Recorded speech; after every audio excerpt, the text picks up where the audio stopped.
Водача на автомобила, който е зад нас, е движил в посока от село Лозово към град Шумен и малко преди обръщача на Боян Българанов е излязъл от неговото пътно платно, преминал е през Разделителния остров и в насрещното е навлязал, и след което е последвал страничен удар с дървото, което е вградено, както виждате, в автомобила. Доколкото знам от колегите, двамата, пътничката и водача, са откарани в болницата, като в последствие в болницата е починал водача. Значи в момента се извършва проверка на самия инцидент как е настъпил. Най-вероятната причина е несъобразена скорост и вероятно ще излезе и употреба на алкохол, но това ще стане ясно в последствие, след като излязат кръвните проби на починалия водач. Лицето е правоспособно, но в момента е с наложено наказание лишаване от право да управлява моторно превозно средство за употреба на алкохол.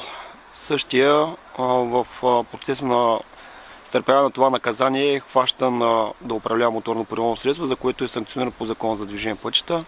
И ако беше оцелял при този пътен инцидент, ще бъде на досъдебно производство за това, че управлява в едногодишен период моторно превозно средство без светило за управление. Искам да обърна внимание на всички граждани. Моля ви, спазвайте Закон за движение по пътищата, намалете скоростта.